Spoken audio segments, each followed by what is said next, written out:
አመሰግናለሁ የተከበሩ አፈ ጉባኤ ክቡር ጠቅላይ ሚኒስትሩንም ለጊዜያቸው አመሰግናለሁ። የተከበሩ አፈ ጉባኤ ምናልባት ኦፍ ዘ ስክሪፕት ቢሄድ እንደ ዶክተር አሸብር ይታገሱኛል ብዬ አስባለሁ። ጥያቄን እንደሚከተለው በንባብ አቀርባለሁ። ጠቅላይ ሚኒስትር አብይ ወደ መንበረ ስልጣን ከወጡበት ከመጋቢት 2010 ዓ.ም ጀምሮ እየተወሳሰቡ የሄዱት የሀገራችን ፖለቲካዊ፣ ኢኮኖሚያዊና ማህበራዊ ችግሮች አሁን ላይ ወደ ሁለንተናዊ ቀውስ መሸጋገራቸውን መሸፋፈን በማይቻልበት ደረጃ ላይ ደርሰዋል። ብልጽግና መራሹ መንግስቶ የኢትዮጵያን ሕዝብ በሰላም ወጥቶ የሚገባበት፣ ነጋዴው ከቦታ ቦታ ተንቀሳቅሶ ሰርቶና ነግዶ የሚኖርበት፣ ገበሬው ምርጥ ዘርና ማዳበሪያ በወቅቱ አግኝቶ አርሶ የሚበላበት እንዲሁም ከተሜውን የሚቀበልበት ሁኔታ መፍጠር አልቻለም። የኢትዮጵያ ሕዝብ በችጋር እየተጠበሰ በረሃብ እየተሰቃየ ነው። የኑሮ ውድነቱ በዝቅተኛ የኢኮኖሚ ደረጃ ላይ የሚገኘው ወገናችን ከእጅ ወደ አፍ የነበረውን ኑሮውን እንኳ መግፋት ወደማይችልበት ደረጃ ደርሷል። ኢኮኖሚው ታሟል። መካከለኛ ነዋሪ የነበረውም ተመቶ ወደ ድህነት ወለል ወርዷል። ስራ አጥነት ተስፋፍቷል። የሀገራችን የነገ ተስፋ የሆኑ ወጣቶችም ሀገራቸው ውስጥ ተስፋ በማጣታቸው ስደትን ብቸኛ ምርጫ አድርገውታል።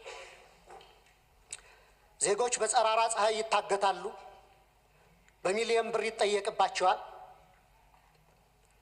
የመንግስት የጸጥታ መዋቅር በተለይም ፖሊስ ደግሞ አማራዎችንና የአማራ ልሂቃንን የአማራ ሕዝብ ጥያቄዎችን በማንሳታቸውና መንግስትን በተለያየ መንገድ በመተቸታቸው ብቻ የፈጠራ ወንጀል እየተሰጣቸው በማንነታቸው በጅምላ ይታሰራሉ፣ በጅምላ ይከሰሳሉ።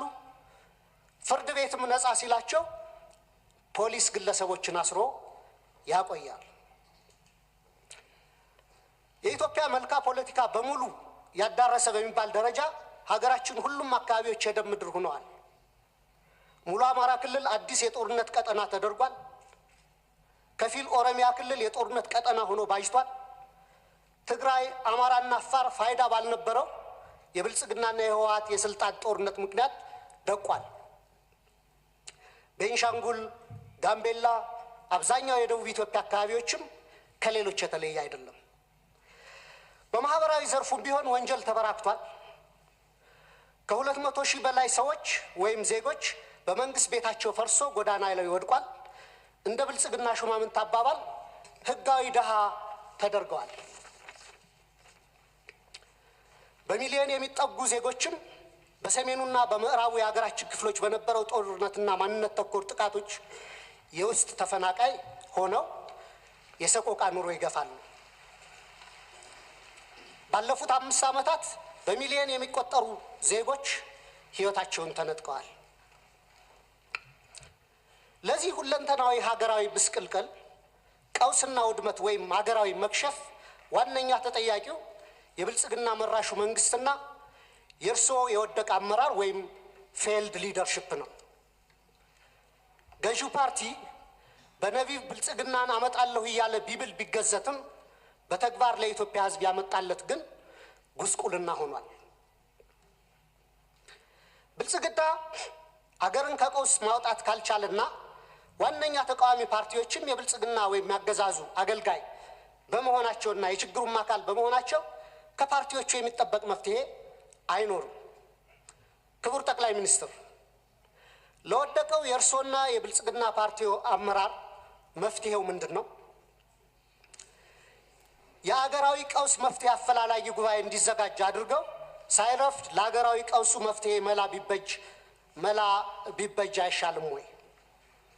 እንደኔ እንደ አንድ የህዝብ ተወካይነቴ ብልጽግና ፓርቲ መራሹ መንግስትም ሆነ ፓርላማው አገራችን ከገባችበት የፖለቲካ ቅርቃር ወይም ፖለቲካል ዴድሎክ ማውጣት ስለማይችሉ ስልጣኑን ለጊዜያዊ ሲቪል አስተዳደር እንዲያስረክቡ የህዝብ ተወካዮች ምክር ቤት አባላትም በኢፌድሪ ህገ መንግስት አንቀጽ 60 ንዑስ አንቀጽ 1 መሰረት በምክር ቤቱ ፍቃድ ምክር ቤቱን እንዲበትኑና ለአዲስ ምርጫ መንገዱን እንዲጠርጉ መጠየቅ እፈልጋለሁ። አመሰግናለሁ።